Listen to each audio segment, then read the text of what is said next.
Bonjour, bonsoir, chers amis. Merci de nous retrouver encore dans cette émission. Nous sommes en train de vous parler depuis les États-Unis. Ici, aux États-Unis, chers compatriotes, le président Biden, qui est là, est en train de fonctionner déjà. Mais la situation n'est pas encore trop claire. Je vous ai dit, soyons patients. Beaucoup de choses nous saurons d'ici le mois de février. Il est déjà là. Mais dans la foulée, nous avons déjà commencé à entendre les diplomates américains. Ça commence toujours comme ça. C'est toujours les diplomates qui parlent. C'est eux qui nous ont dit que le président Biden va travailler avec le président Tshisekedi. Hier c'était l'ambassadeur Amer. L'ambassadeur Amer qui est à Washington pour ce qui s'est passé dernièrement. Nous voyons aujourd'hui celui qui était dans les Grands Lacs, Peter Pham, l'envoyé spécial au Sahel des États-Unis. Peter Pham a fait la même déclaration en saluant tout ce qui se passe dans les pays, les changements qui arrivent, le basculement de la majorité présidentielle à l'Assemblée nationale. Peter Pham a déclaré que le nouveau gouvernement va continuer à travailler avec la RDC. Donc, c'est avec beaucoup de réserves. Moi, je me dis, nouveau gouvernement ou pas, mais qu'on voie d'abord que cette histoire se termine bien. Donald Trump a été beaucoup combattu. Vous voyez, dès qu'il a laissé la place, vous avez des homosexuels aujourd'hui qui dirigent aux États-Unis. Et vous savez, l'Amérique, c'est le premier pays au monde qui dirige le monde entier. Si cette histoire commence ici, rassurez-vous, ça va arriver dans beaucoup de pays. Et les pays qui vont refuser de faire aussi l'homosexualité, tout ça, d'accepter l'homosexualité, ils vont être coupés des États-Unis. Je souhaiterais même que nos pays, que nous puissions nous prendre en charge, que nous puissions vraiment nous organiser afin que de l'intérieur, nous puissions résister à ce genre de choses. Nous sommes ici, nous prions Dieu, que Dieu nous protège, mais nous ne voulons pas que nous puissions avoir des dirigeants dans nos pays en Afrique qui vont accepter l'inacceptable. Je crois que tous les chrétiens ont compris aujourd'hui, et même les non-chrétiens ont compris aujourd'hui que nous avions raison de dire il y a un plan. Trump a gagné les élections, mais on ne veut pas qu'il puisse diriger. Partout où il est parti, les recours qu'il a introduits, personne n'a accepté ça. Aujourd'hui, certaines personnes qui m'écrivaient, qui m'envoyaient des messages, hey, tu es en train de rêver avec ton Trump là. Aujourd'hui, ils ont honte de me contacter. Ils ont honte de m'écrire parce que ce qui se passe là, c'est pire. Trump a protégé cette nation. Mais bon, voilà. La politique, c'est un monde à part. Nous regardons à Dieu. Nous ne regardons pas aux hommes. Que ce soit Biden, que ce soit Trump. C'est lui qui va décider, c'est Dieu. Voilà. Chez nous, la RDC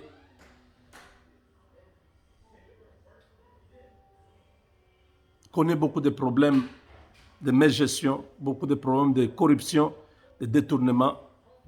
Au ministère de l'enseignement, plusieurs milliers de dollars détournés.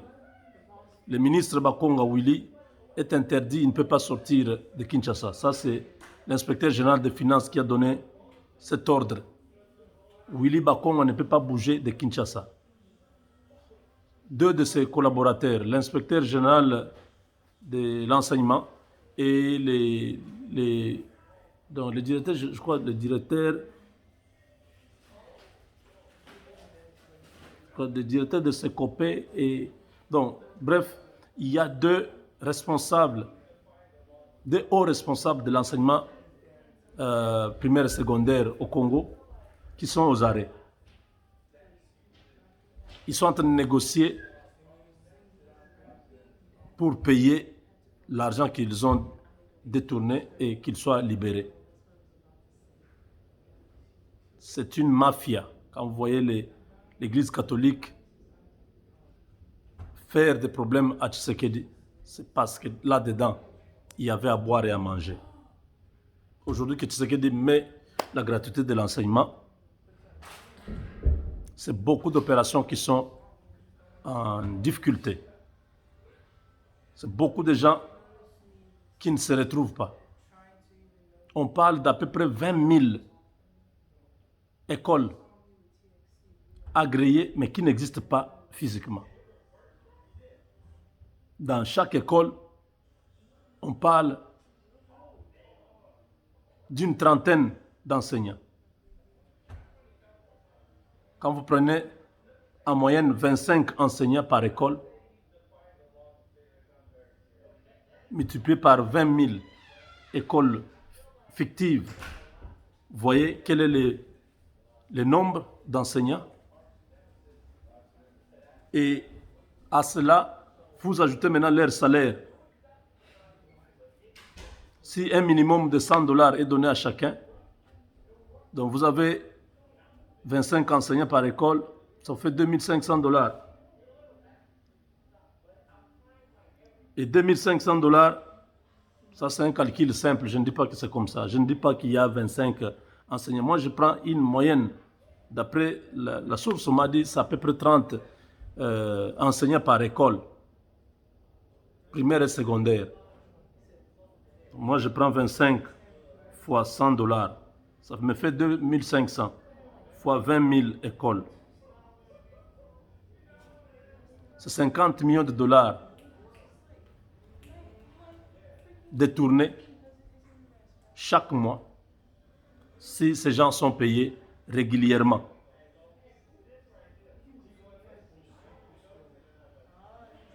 S'ils sont payés $50 par enseignant par mois, donc nous aurons 25 millions de dollars. C'est beaucoup d'argent.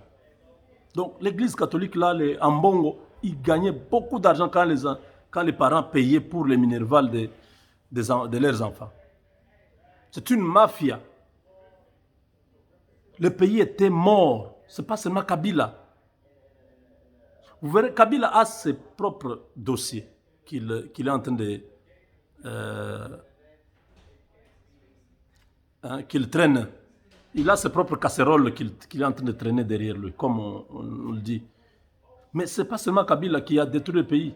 L'église catholique, il faut que l'IGF, l'inspecteur général des finances, puisse aller aussi dans la gestion des fonds qui étaient alloués à l'église catholique. Parce que c'est une église qui a des écoles conventionnées catholiques. Donc l'État congolais paye l'église catholique pour les écoles qu'ils sont en train de gérer.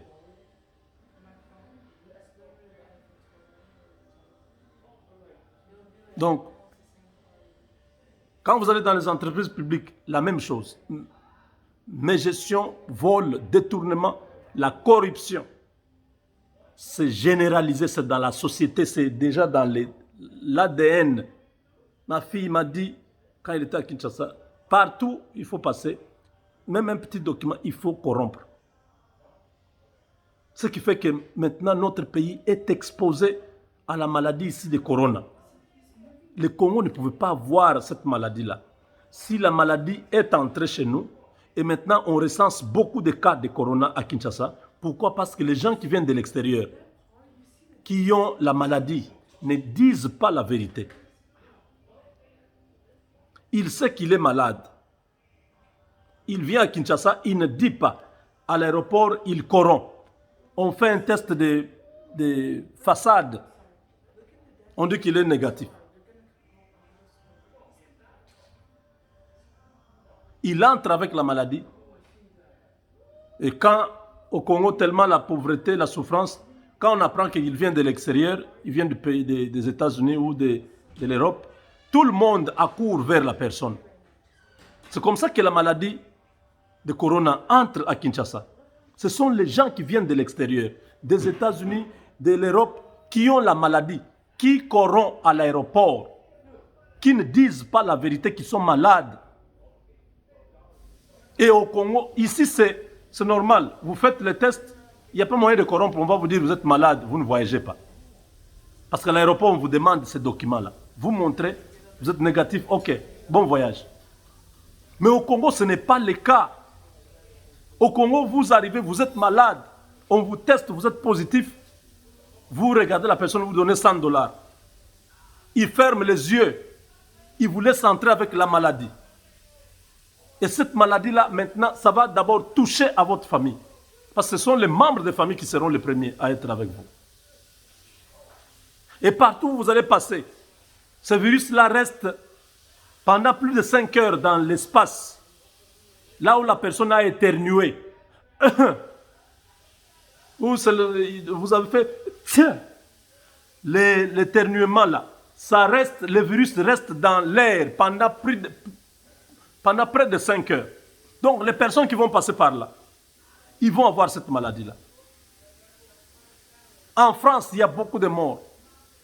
Aux États-Unis, il y a beaucoup de morts. Hier, je suivais en Angleterre, dans une seule nuit, plus de 1000 personnes sont mortes. Donc au Congo, la corruption est généralisée et c'est très inquiétant pour les pays. Quand nous disons l'enseignement, la gratuité de l'enseignement, de l'autre côté, les gens sont en train de se servir. Comment vous pouvez fabriquer 19 à 20 000 écoles qui n'existent pas? Vous mentez à l'État que les écoles-là existent. L'État donne l'argent chaque mois. L'argent, quand ça arrive, c'est bien organisé, c'est toute une mafia. Ceux qui gèrent les districts, ceux qui gèrent les entités, jusqu'en bas là-bas, dans des villages, tout le monde est servi. Ils sont dans cette mafia-là. Les choses doivent changer, mes chers amis. Comment Tshisekedi va réussir? Nous avons demandé que le président puisse prendre les partenariats stratégiques afin qu'il y ait les due diligence dans les pays. Avec les partenaires stratégiques, nous allons réussir.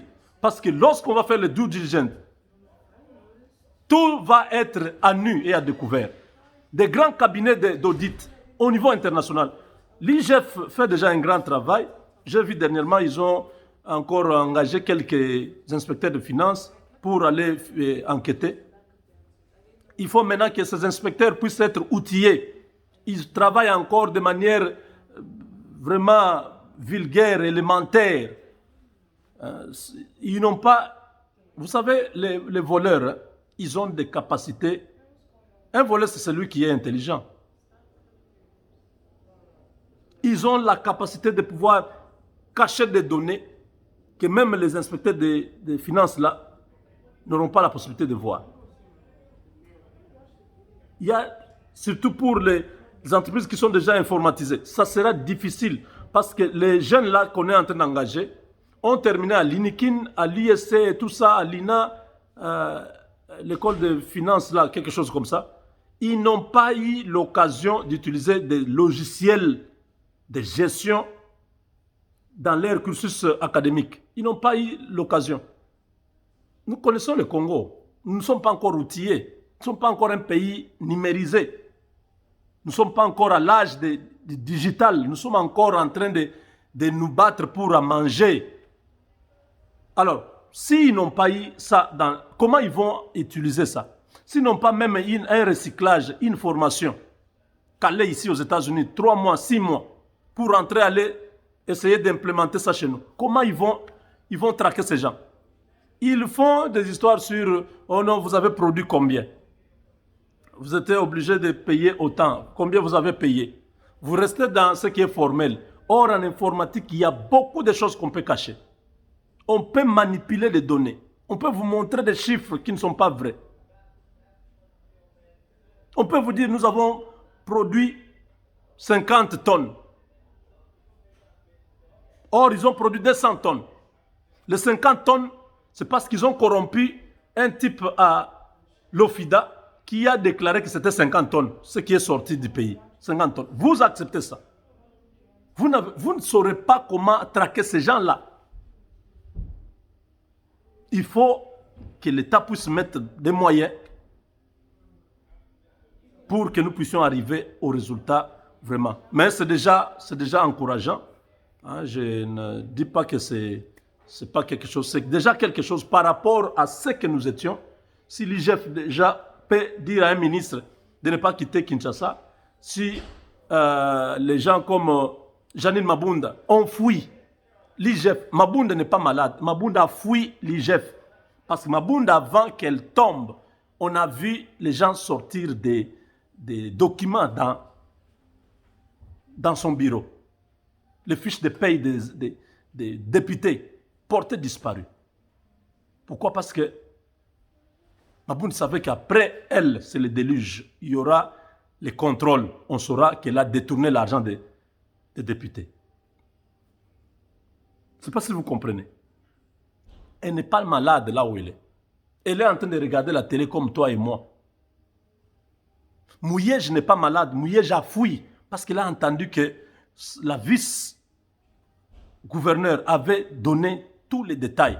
Il y a 20 comptes fictifs au Lualaba où l'argent de l'État est détourné, caché là-bas. Les comptes sont alimentés, mais les comptes principaux de l'État ne sont pas alimentés normalement. Vous voyez? La situation est très grave.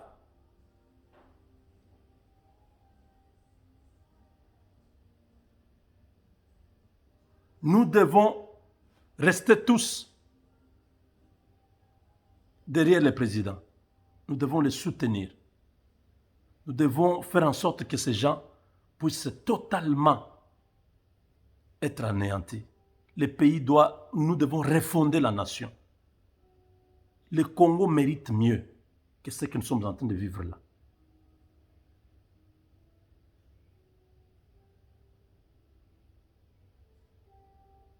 Avec les partenariats stratégiques, nous allons créer la bourse de Kinshasa, où les investissements du monde entier viendront mettre l'argent au Congo. Nous serons très puissants, nous serons très forts. Les études que j'ai faites, c'est sur les investissements. J'ai un master en finance et investissement, ici. Et avec des amis, les millionnaires camerounais que vous avez vus, et les autres, nous sommes dans ce domaine-là. Nous sommes en train maintenant de travailler sur ça. Je vous ai dit que ça, c'est la période de taxes aux États-Unis. Après la période de taxes, nous allons rentrer dans les investissements. Moi personnellement, si le président Félix prenait les partenariats stratégiques, je serai parmi ceux qui vont se mettre pour que la bourse de Kinshasa soit ouverte. C'est possible. Les Nigérians, ils ont déjà leur bourse. L'Afrique du Sud, n'en parlons pas. Nous voulons une place boursière de Kinshasa, où vous verrez les entreprises multinationales venir investir là-bas. Parce que nous avons des garanties. L'État congolais, le sous-sol congolais, la capacité de la RDC à avoir ce marché-là boursier est largement dépassant Shanghai, Hong Kong, Londres, tous ces gens. Nous avons des richesses qui font que chez nous, ceux qui vont investir au Congo ne vont jamais perdre. Nous avons tout chez nous. Mais on va en parler dans un futur très proche. Avec Dieu, nous vaincrons.